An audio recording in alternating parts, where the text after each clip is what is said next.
함께 보겠습니다. 오늘 여러분들과 제가 함께 읽을 말씀은 사무엘상 6장 20절 말씀 우리 함께 보겠습니다.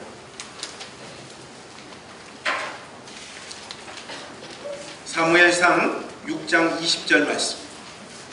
우리 6장 20절 말씀 한 목소리로 한번 다 같이 읽겠습니다. 시작. 베스메스 사람들이 이르되 이 거룩하신 하나님 여호와 앞에 누가 능히 있으리요? 그를 우리에게서 누구에게로 올라가시게 할까 하고. 아멘.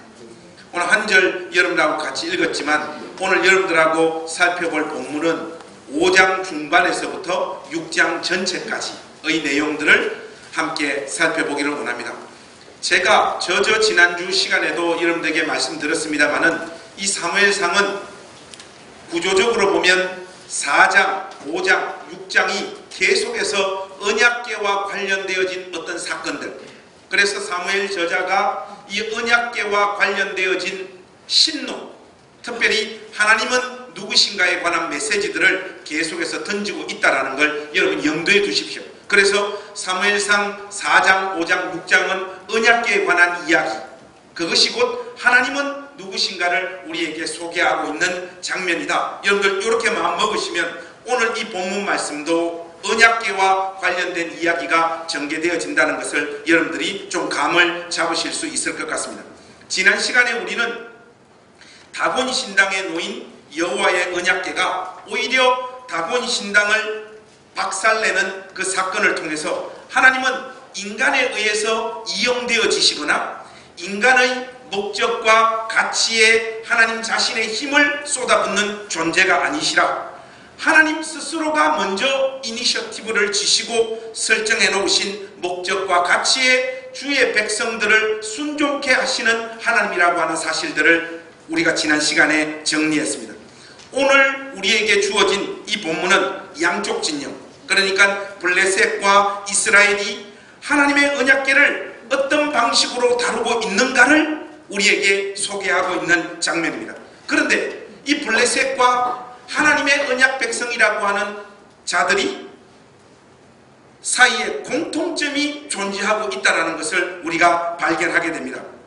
주의 백성들과 하나님으로부터 주어진 계시가 전혀 없는 블레셋 백성들이 하나님의 언약궤를 취급하고 다루는 태도가 똑같단 말이죠.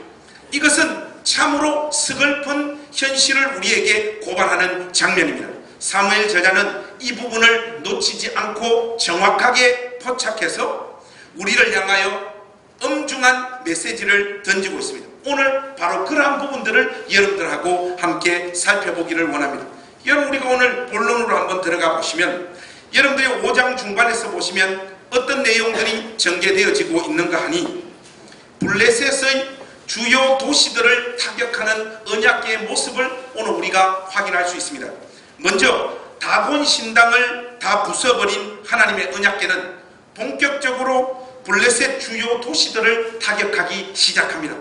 하나님께서 블레셋의 도시들을 독종으로 치시기 시작하자 블레셋 사람들은 자신의 땅으로 들어온 이스라엘의 여호와의 언약궤로 인하여 이런 가혹한 현실이 우리에게 찾아오고 있는 것은 아닐까라고 의문을 시작하게 됩니다.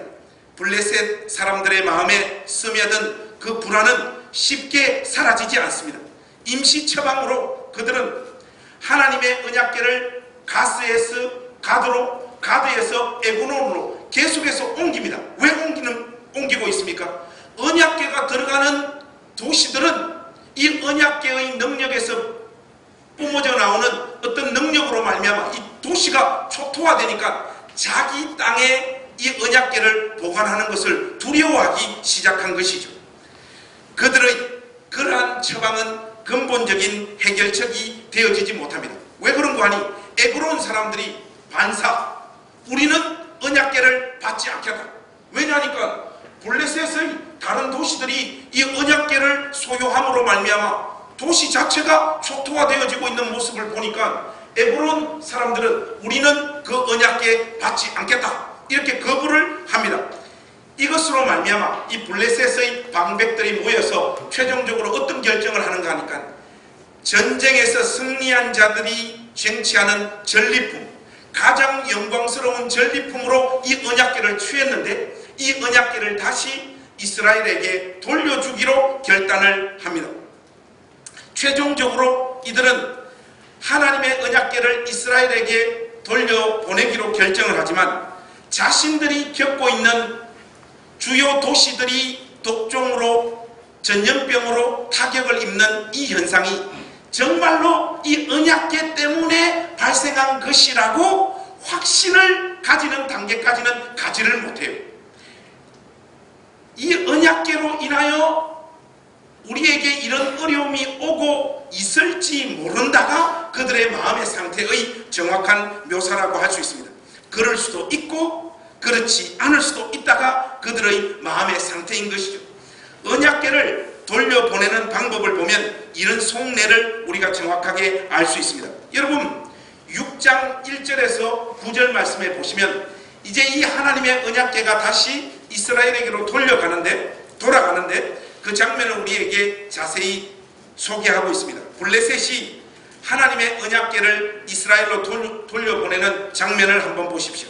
그들은 새 수레에 언약궤를 실어서 한 번도 멍에를 메어보지 않는 전나는 소 2마리가 그것을 끌고 가도록 조치를 취합니다. 그들은 그것만 준비한 것이 아니라 아마 자기들 쪽에서의 어떤 종교적 어떤 행사를 주관하는 사람들의 코치를 받아서 죄를 속한다는 의미로 속건 제물을 준비하는데 그것이 뭔가 하면 블레셋의 방백들의 수를 의미하는 금독조 그리고 금지 형상을 각각 5개씩 만들어 언약궤 옆에 실어서 함께 베스메스 땅으로 돌려보냅니다.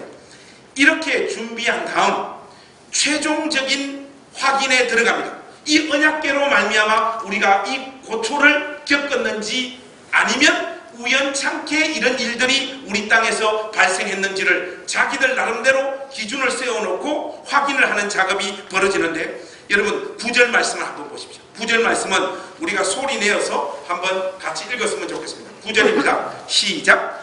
보고 있다가 만일 괴가 그 본지역 길로 올라가서 베스메스로 가면 이 큰 재앙은 그가 우리에게 내린 것이요 그렇지 아니하면 우리를 친 것이 그의 손이 아니요 우연히 당한 것인 줄 알리라 하니라. 한마디로 이 블레셋 사람들은 수레가 이스라엘 진영의 베스메스 땅으로 곧장 가게 되면 그들이 경험한 이 재앙들이 하나님의 언약궤로부터 뿜어져 나온 능력이 우리 도시들을 타격했다. 이렇게 결정을 하고 만약에 베스메스 땅으로 가지 않고 다른 길로 이 소가 언약궤를 끌고 가버리게 되면 이것은 언약궤하고는 아무 상관없는 우연의 일치로 우리 도시들의 전염병이 창궐하게 되었다. 이런 기준을 세우고 있습니다. 근데 여러분 이것도 웃긴 게 누가 이런 기준을 세웠습니까? 자기들 멋대로 그냥 그 기준을 그렇게 세워서 생각을 하는 거예요. 12절 말씀을 보니까 수레를 끌고 가는 소의 모습을 우리에게 자세히 소개하고 있는데 거기 표현을 여러분 한번 보십시오. 암소가 베스메스 길로 바로 행하여 대로로 가며 갈 때에 울고 좌우로 치우치지 아니하였고 이렇게 나와 있어요. 묘사된 상황을 보면 암소들이 곧장 베스메스 땅으로 가게 되는데 울면서 좌우로 치우치지 않았다라고 말하고 있습니다. 이것은 소가 울었다라고 하는 것은 암소의 본성을 우리에게 그대로 보여주는 겁니다. 자기 새끼들을 지금 생각하는 것이죠. 그리고 치우치지 않고 곧장 베스메스 땅으로 가고 있는 것은 암소 자신이 가지고 있는 본성을 역행하는 장면이라고 할 수 있습니다. 원래는 모성 본능으로 인해서 새끼 소를 찾아가게 되어져 있는 거예요. 하나님께서는 암소들이 베스메스 길로 행하되 좌우로 치우치지 않도록 이 암소를 붙잡으셔서 그대로 곧장 가도록 하나님께서 주관하고 계신 것입니다. 이 모든 일이 결국 하나님으로부터 인한 것임을 블레셋 백성들의 마음에 깊이 각인시키고 있는 장면이라고 할 수 있습니다. 사무엘 저자는 만군의 여호와의 말씀에 순종하여 하나님의 뜻을 받들고 있는 이 짐승을 통해 작금의 이스라엘과 블레셋은 이 짐승만도 못한 인간들임을 하나님께서 경고하시며 책망의 메시지를 던지고 있는 것이죠. 언약궤를 실은 이 수레가 이스라엘 땅인 베스메스로 돌아오니까 이 베스메스 땅의 사람들이 언약궤를 보고 기뻐하였다. 13절에 보니까 그렇게 말하고 있습니다. 1차적으로 이것은 하나님의 임재의 귀환이기 때문에 그 사실을 이스라엘 사람들이라면 좋아할 수밖에 없습니다. 왜냐하면 자기들의 수호신 역할을 하는 하나님의 언약궤가 돌아오고 있다라고 하는 이 현상 앞에 그들은 기쁜 마음을 표할 수밖에 없는 것이죠. 그런데 여러분, 이들이 기뻐했다는 이 장면을 과연 긍정적인 모습으로 이들이 하나님 앞에서 믿음의 반응을 보인 것으로 우리가 생각해야 되느냐? 그럴 수 없다라고 하는 것이 성경의 정언입니다. 결정적으로 몇 장면을 우리에게 소개하고 있어요. 그들이 믿음으로 반응해서 하나님의 언약궤가 돌아오는 것을 기뻐한 것이 아니라는 것을 우리에게 보여주는 장면이 있는데, 여러분 6장 14절 말씀 한번 보십시오. 그들은 돌아온 언약궤를 어떻게 처리를 합니까? 수레를 패서 장작으로 삼아 암소를 번제로 하나님 앞에 드렸다고 말하고 있습니다. 여러분, 번제는 자원에서 드리는 제사로 생활 형편에 맞게 살아있는 동물인 흠없는 수소, 흠없는 순양, 흠없는 순염소, 산비둘기 또는 집비둘기 새끼로 하나님 앞에 드리는 제사입니다. 레위기 1장에도 분명히 말하고 있어요. 레위기 1장 3절에 보니까 그 예물이 소의 번제이면 흠없는 수컷으로 회막문에서 여호와 앞에서 기쁘게 받으시도록 드릴지니라, 이렇게 말하고 있습니다. 베스메스 사람들은 지금 암소를 하나님 앞에 번제로 드리고 있습니다. 한마디로 그들은 무엇이 하나님 앞에 온전히 올려지는 향기로운 제물이 되는지 전혀 감이 없는 거예요. 하나님께서 친히 그들에게 계시하시며 가르쳐주신 하나님의 말씀과 이탈되어진 자기들 쪽에서 정성을 쏟아붓고 마음을 쏟아부으면 하나님께서 그 제물을 연락하신다라고 하는, 하나님께서 그들에게 주신 계시와는 완전히 동떨어진 상황의 제사를 하나님 앞에 드리고 있는 것입니다. 이거보다 더 명백한 실수를 이 베스메스 사람들이 저지르게 되는데, 여러분 19절 말씀 한번 보십시오. 19절 말씀은 중요하니까 우리가 일단 한 목소리로 한번 읽어보겠습니다. 19절 같이 읽겠습니다. 시작. 베스메스 사람들이 여호와의 궤를 들여다본 까닭에 그들을 치사 70명을 죽이신지라. 여호와께서 백성을 쳐서 크게 살육하셨으므로 백성이 슬피 울더라. 여러분 여기 보면 5만 70명 이런 사본도 있고 그냥 70명이라고 하는 사본도 있는데, 이때 당시에 베스메스 땅의 인구수를 감안해 봤을 때 5만 70명이라고 하는 것은 성립되어질 수 없습니다. 그래서 우리 개역개정 번역은 이 두 가지를 다 이렇게 소개하면서 5만에는 갈로를 치고 있는데, 제가 볼 때는 70명이 훨씬 더 공신력 있는 해석이라고 생각합니다. 어쨌든 이들은 하나님에 대한 호기심은 있었을지 모르지만 하나님을 경외하거나 두려워하는 마음은 전혀 없었습니다. 왜 그런가 하니까 하나님이 그들에게 주신 계시의 말씀에서 떠나 있는 상황이기 때문에 자기들 머릿속으로 인위적으로 하나님을 만들고 하나님을 이해하고 있는 상황이기 때문에 만군의 여호와 하나님이 얼마나 두려운 존재인가에 대한 감이 없는 것입니다.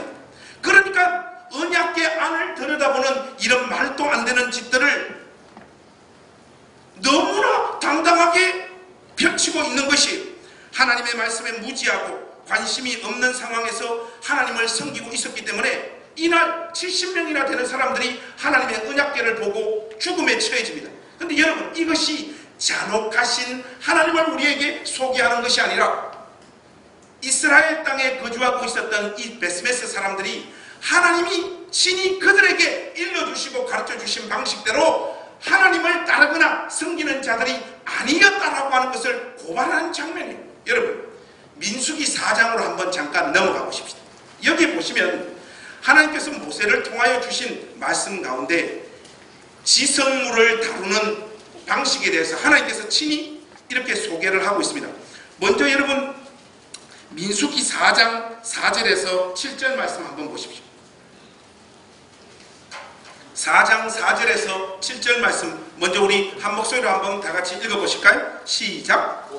자손이 회막안의 지성물에 대하여 할 일은 이러하니라. 진영이 전진할 때 아론과 그의 아들들이 들어가서 칸 막는 휘장을 걷어 증거궤를 덮고 그 위를 해달의 가죽으로 덮고 그 위에 순청색 보자기를 덮은 후에 그 채를 깨고 진설병의 상에 청색 보자기를 펴고 대접들과 숟가락들과 주발들과 붓는 잔들을 그 위에 두고 또 항상 진설하는 떡을 그 위에 두고, 여러분들 5절에 보면 이 정거궤, 장막궤, 언약궤의 다른 말 아니겠습니까? 이 언약궤는 뭡니까? 다른 것으로 덮어서 보지 못하도록 조치를 취해라고 하나님께서 이미 친히 가르쳐주고 있는 말씀이에요. 여러분 4장에서 밑으로 조금만 내려오셔서 18절에서 20절 말씀 또 한번 보십시오. 그 내용도 우리가 한번 같이 읽겠습니다. 18절에서 20절입니다. 같이 한 목소리로 읽겠습니다. 시작! 너희는 고아 족속의 지파를 레위인 중에서 끊어지게 하지 말지니 그들이 지성물에 접근할 때 그들의 생명을 보존하고 죽지 않게 하기 위하여 이같이 하라. 아론과 그의 아들들이 들어가서 각 사람에게 그가 할 일과 그가 맬 것을 지휘하게 할지니. 20절 중요합니다. 시작!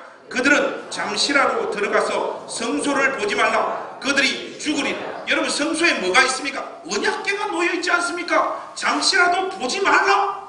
하나님께서 여러 가지 방식으로 다양한 버전으로 그들에게 이 언약궤를 함부로 취급하거나 들여다보게 되면 너희들 중에 어떤 사람이 반드시 죽게 되리라고 이렇게 엄중하게 말씀한 내용에 대해서 하나님의 언약 백성들이 이 사실에 무지했다라고 하는 것은 잔인하신 하나님이 아니라 하나님이 누구신지에 대한 이해가 그들 가운데 전혀 없다라는 사실을 우리에게 고발하는 장면이죠.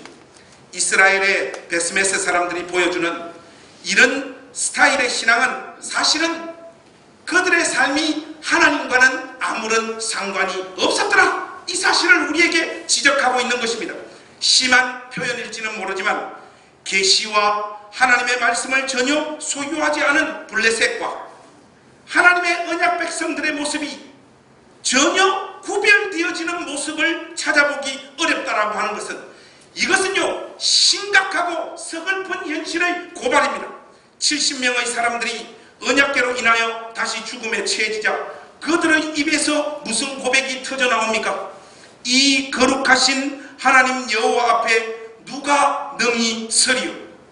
그를 우리에게서 누구에게로 올라가시게 할까라고 그들이 고백하고 있습니다. 이들이 보면 이 70명이 죽게 되니까 앞에는 제법 괜찮은 신앙 고백, 어떤 깨우침이 있는 것 같아요. 표현이 보면 이 거룩하신 하나님 여호와 앞에서 누가 능히 서리요? 참으로 두렵고 떨린다 이 말 아닙니까? 그래놓고 그 다음 그들이 쏟는 거 보면 앞에 쏟아놓은 이 신앙의 고백도 뭔가를 알고 쏟아놓은 것이 아니라 단순한 두려움으로 인한 고백이었다는 것을 우리에게 말하고 있는 것이요. 우리에게서 누구에게로 올라가시게 할까? 여러분 베스메스 사람들이 최종적으로 취하고 있는 이 태도는 하나님의 계시와 하나님의 말씀을 전혀 소유하고 있지 않았던 블레셋 사람들이 자기 지역들이 독종 전염병으로 두들겨 맞으니까 이거 우리가 가지고 있으면 안 된다 해서 가스에서 가드로, 가드에서 에스돈, 에스돈에서 다시 베스메스로 돌리기를 계속하는 블레셋과 똑같은 수준의 사람들이었음을 우리에게 말하고 있는 것 아닙니까? 그들의 최종적인 선택을 보십시오. 하나님의 언약 백성이라고 하는 베스메스 사람들이 역시 하나님 말씀에 무지한 블레셋과 똑같은 행동을 취하고 있지 않습니까? 하나님의 말씀에 무지하여 하나님의 거룩하심과 위엄을 모른다는 점에서 하나님의 언약 백성이었던 베스메스 사람들은 블레셋 사람들과 일란성 쌍둥이들입니다. 블레셋 사람들과 이스라엘 사람들 모두에게 하나님의 언약궤는 도시와 사람들을 초토화시키는 불행의 상징이요 아이콘이 되어버렸습니다. 제일 가슴 아픈 점은 하나님의 말씀과 계시를 소유한 언약 백성이라고 하는 이 신분이 아무것도 알지 못해서 무지 속에서 한평생을 보내야 되었던 블레셋보다 하나님을 제대로 아는 자리로 이끌어주고 있지 못하더라는 것입니다. 우리 식대로 말하면 한평생 교회를 다니고 한평생 예배를 드리고 한평생 하나님 앞에 기도하는 인생이었지만 그의 중심을 사로잡고 있었던 그 하나님은 그의 삶에 어떤 영향도 미치지 못하였고 믿지 않는 자들이 가지고 있었던 가치관과 조금도 다르지 않는 모습으로 그들의 인생을 끌고 갔더라. 이 사실을 우리에게 말해주고 있는 것이거든. 하나님의 언약궤는 믿음을 따라 하나님의 지시대로 그것을 대하고 다루는 자들에게 복이 되는 것이지, 믿음으로 반응하지 않는 자들에게는 저주가 되어질 수 있음을 우리에게 생생히 가르쳐주고 있습니다. 여러분 심령에 구주와 주님으로 모시고 계시는 예수님, 그 예수님을 성경에 기초한 지식을 따라 믿고 섬기지 않을 때 그 예수님이 여러분 인생 전체를 파멸의 자리로 끌고 갈 수 있다는 사실을 엄중하고 두렵고 떨리는 마음으로 이 말씀 받아들일 수 있기를 주님의 이름으로 부탁합니다. 하나님을 전혀 알지 못하는 블레셋과 동일한 모습으로 하나님을 섬기고 있는 베스메스 사람들의 이 무지한 모습은 신약 성경에서도 여러분 그대로 재현되어지고 있습니다. 쉽게 말해서 이런 식의 실수와 잘못과 무지들이 특정한 어떤 한 시대에 나타났던 현상이 아니더라는 거예요. 오고 오는 모든 세대의 사람들이 하나님 앞에서 이런 실수를 저지릅니다. 하나님을 믿고 있다. 하나님의 언약 백성이다. 나는 천국 백성이라고 생각을 하지만 그렇지 않아요. 그들 마음 가운데 있는 신앙의 내용들이 전혀 하나님께서 가르쳐 주신 내용들과 부합되어지지 않는 채 그들 마음에 하나님으로 자리 잡고 있는 경우들이 너무 많습니다. 여러분 우리 신약 성경으로 가서 이 블레셋과 베스메스 사람들이 저지르고 있는 이 실수를 똑같이 반복하고 있는 자들의 모습을 한 장면 더 확인해 보십시다. 여러분 마가복음 5장으로 한번 가보시겠습니다. 마가복음 5장 1절에서 20절 말씀 한번 보시죠. 마가복음 5장 1절에서 20절 조금 긴데요. 우리 한 절 한 절 한번 교독하겠습니다. 제가 먼저 1절 말씀 읽겠습니다. 마가복음 5장 1절에서 20절 말씀. 제가 먼저 1절 말씀 읽겠습니다. 예수께서 바다 건너편 그라사인의 지방에 이르러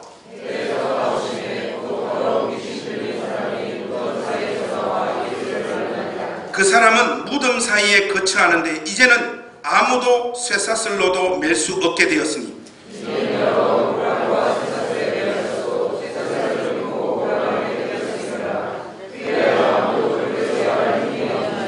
밤낮 무덤 사이에서나 산에서나 늘 소리 지르며 돌로 자기의 몸을 해치고 있었더라. 큰 소리로 부르짖어 이르되 지극히 높으신 하나님의 아들 예수여, 나와 당신이 무슨 상관이 있나이까? 원하건대 하나님 앞에 맹세하고 나를 괴롭히지 마옵소서 하니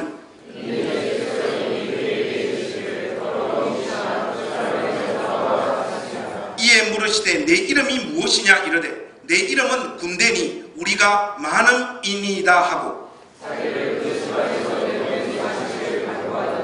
마침 거기 돼지의 큰 떼가 산 곁에서 먹고 있는지라.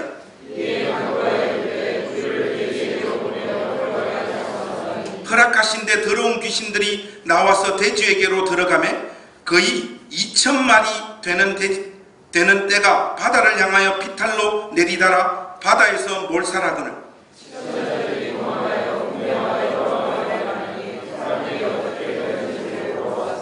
예수께 이르러 그 귀신 들렸던 자 곧 군대 귀신 집혔던 자가 옷을 입고 정신이 온전하여 앉은 것을 보고 두려워하더라.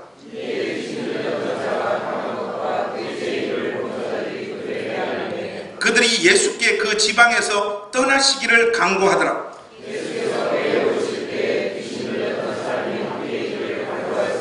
허락하지 아니하시고 그에게 이르시되 집으로 돌아가 주께서 내게 어떻게 큰 일을 행하사 너를 불쌍히 여기신 것을 내 가족에게 알리라 하시니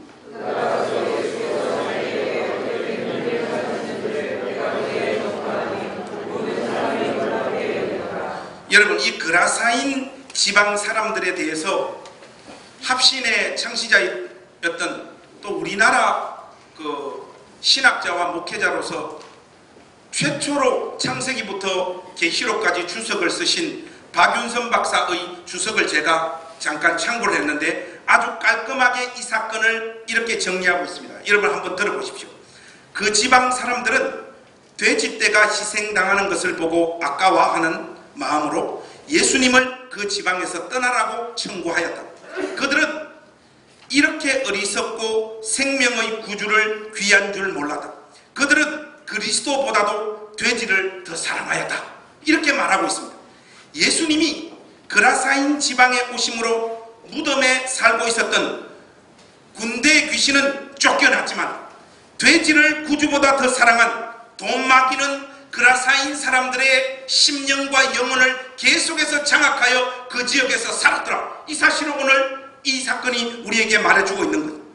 그들은 귀신 들려 무덤 사이에 살고 있었던 사람만이 아니라 그들 자신이 바로 사단에 사로잡혀서 죄의 힘에 지배받으며 살고 있는 죄인들임을 생명의 주를 만남으로 자각하고 깨달아 더욱 그리스도를 붙잡아야 함에도 불구하고 그리스도를 그들의 마을에서 오히려 쫓아내고 있단 말이죠.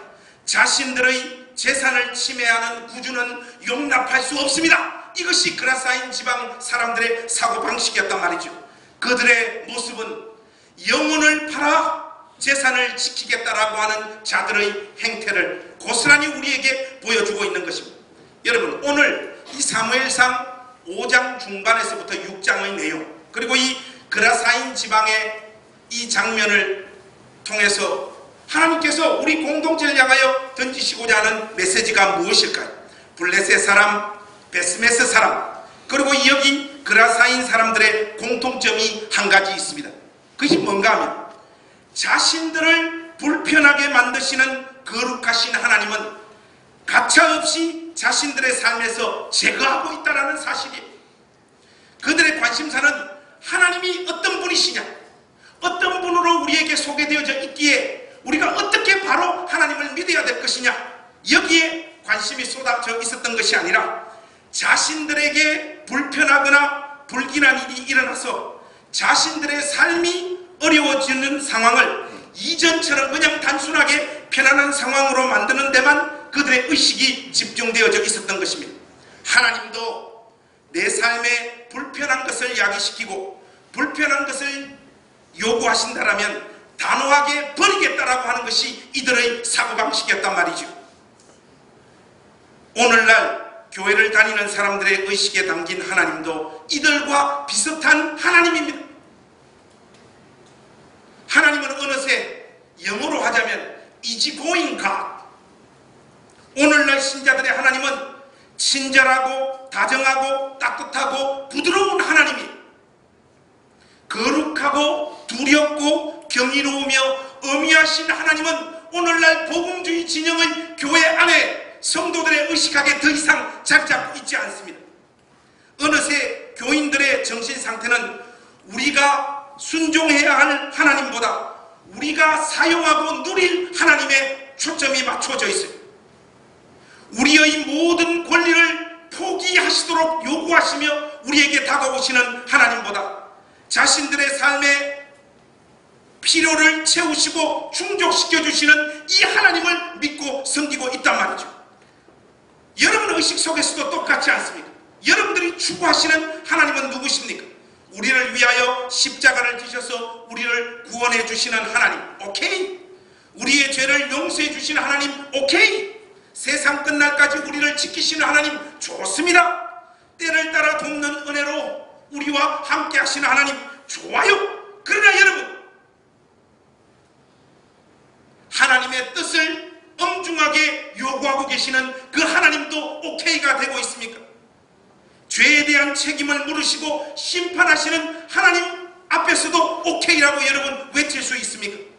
거룩함과 정결함을 명령하시는 하나님, 그리고 그 명령을 이탈한 자들에게 인생과 사람과 하나님만이 사용하실 수 있는 회초리로 두들기시는 하나님, 그 하나님도 여러분 입술에서 아멘이라고 하실 수 있습니까? 여러분 인생을 징계하시며 책망하시는 하나님은 전부 다 여러분 의식에서 사라지고 없습니다. 하나님을 아는 지식을 쓴 제임스 패크가 그의 책에서 이런 말을 말하고 있어요. 하나님의 의미하심은 오늘날 그리스도인들에게 대체적으로 결여된 지식이다. 그리고 그것은 우리 믿음이 그처럼 힘이 없고 우리의 예배가 그처럼 활기가 없는 이유 중에 하나다. 이렇게 꼬집고 있습니다. 우리 시대의 문화적인 영향으로 인해 우리는 하나님이 다정다감한 존재로 여기고 있습니다. 불편하고 요구하고 경외하고 긴장해야 할 하나님은 그 어디에서도 찾아보기가 어렵습니다. 심지어 예배당 안에서도 찾아보기가 어려워요. 그런 하나님은 아예 머릿속에서 전부 다 지워놓고 있단 말이죠. 많은 신자들이 친밀한 하나님을 강조하고 그런 정서에 마음을 쏟아붓고 있지만 자기 혼자 하나님하고 친밀하다고 생각하는 것이지 하나님은 지하고 안 친밀해요. 알고 보면 그거 일방적인 짝사랑, 아니 스토킹입니다. 제가 언제 여러분들하고 한번 말씀을 나눴어요. 여러분들이 잘 믿지를 않으셨는데 제가 청춘의 시절에 그래도 제법 예배당 안에서 자매들에게 인기가 있었죠. 어떤 자매가 한 번은 오빠, 그때 나 오빠, 저도 교회 오빠였던 시절이 있어요. 오빠, 이거 오빠 주려고 이거 가져와서 이거 뭐냐니까 이제 이거 오빠한테 마지막 선물로 주고 자기 마음을 정리하겠대요. 그래서 이거 뭔가 이거 열어봤더만 6년 동안 매일매일 저를 생각하면서 기록한 일기장 읽어보니까 내용이 절절합니다. 오늘 오빠가 뭐 앞에 서서 찬양을 할 때 웃었다 뭐 이런 것도 있고 뭐 하고 있는데 다 읽어보고 제가 느낀 마음이 뭔가 하니까 네 혼자서 뭐하냐 이런 느낌입니다. 그 자매에게는 비록 가혹하지만 우리가 하나님을 이렇게 믿고 섬기고 있어요.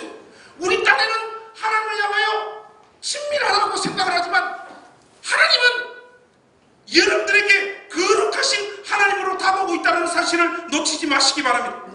제가 이런 이야기를 하니까 목사님, 거룩하시기에 경외해야 하는 하나님도 중요하지만 아빠, 아버지가 되시는 친밀한 하나님도 우리 가운데 분명히 자리 잡고 있어야 되는 것 아닙니까? 참 말은 잘해요. 맞습니다. 그런데 순서가 있습니다. 여러분 우리 하나님 말씀 한 구절 찾아보십시다. 어디로 가시는가 하면 시편 25편 14절 말씀 한번 펼쳐보십시오. 시편 25편 14절 말씀입니다. 이게 오늘 설교의 결론이라고 할 수 있는 중요한 말씀이니까 여러분들 이 말씀 꼭 좀 붙잡으시길 바랍니다. 시편 25편 14절 우리 한번 한 목소리로 같이 읽겠습니다. 시작. 여호와의 친밀하심이 그를 경외하는 자들에게 있으며 그의 언약을 그들에게 보이시리로다. 여러분 하나님을 경외하는 곳에 하나님의 친밀하심이 그의 백성들에게 넘치는 것입니다. 친밀함이 먼저 올 수 없다 이 말이에요. 우리가 하나님을 경외할 때 하나님이 우리를 친밀히 여기시는 것이지 우리가 하나님을 향하여 친밀히 여길 때 하나님이 우리를 경외하시는 분이 아니라 이 말이에요. 경외함이 먼저고 그 뒤에 따라오는 것이 하나님의 친밀함이라는 사실을 여러분 놓치지 마시길 바랍니다. 친밀함이 먼저 선행되어지고 그것이 강조되어질 때 혹 친밀함이 있더라도 반드시 그 친밀함은 하나님 앞에서 변질된 형태로 나타납니다. 그 대표적인 것이 뭐냐? 방자함이에요. 거룩하신 하나님, 경이로우신 하나님의 개념을 빼버리고 친밀하신 하나님을 강조하게 될 때 반드시 방자함들이 주의 백성들의 삶 속에 나타날 수밖에 없습니다. 잠언 14장 16절 말씀에 이런 말씀이 있어요. 현대어 성경 버전으로 여러분들에게 제가 읽어드리겠습니다. 지혜로운 사람은 하나님을 두려워하여 악을 피하라.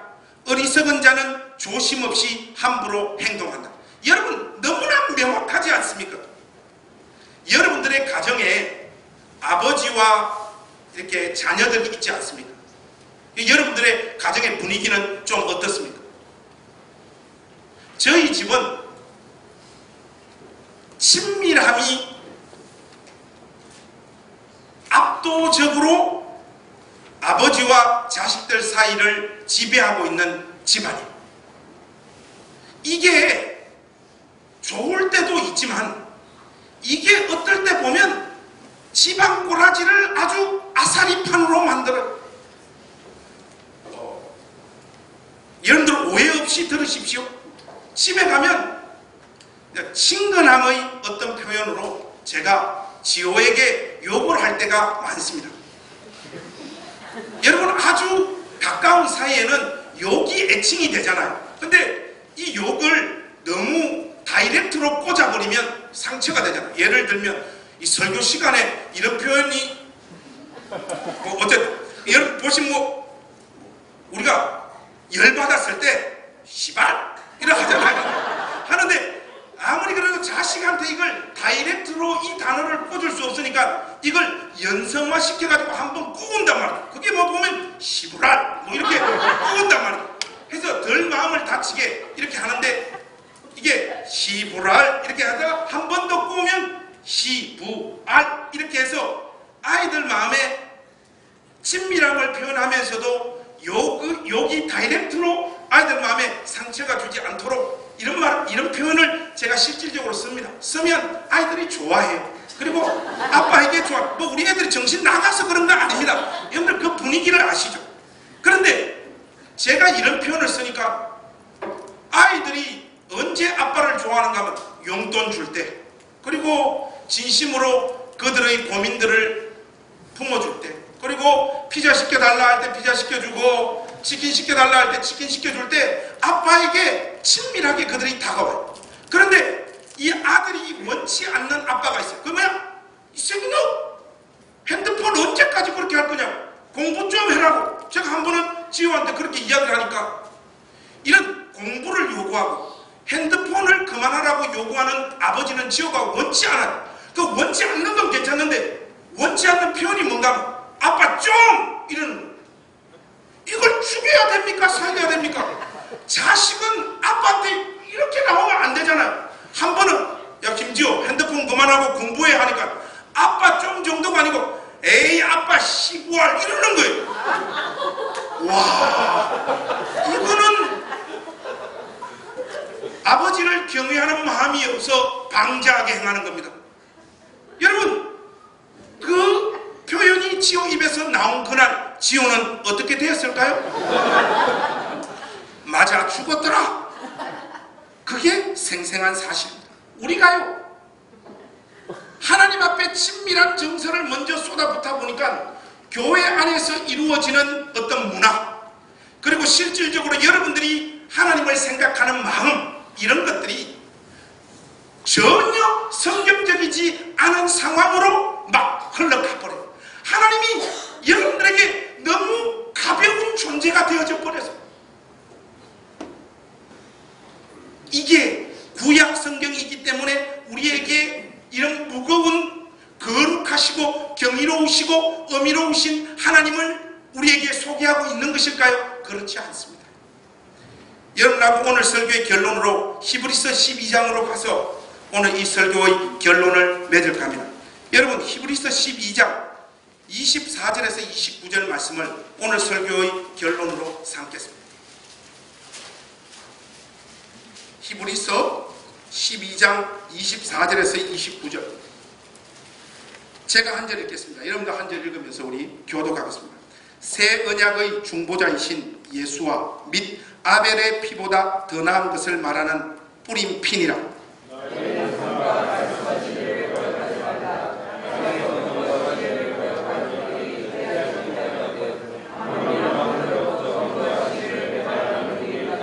그때에는 그 소리가 땅을 진동하였거니와 이제는 약속하여 이르시되 내가 또 한 번 땅만 아니라 하늘도 진동하리라 하셨느니라.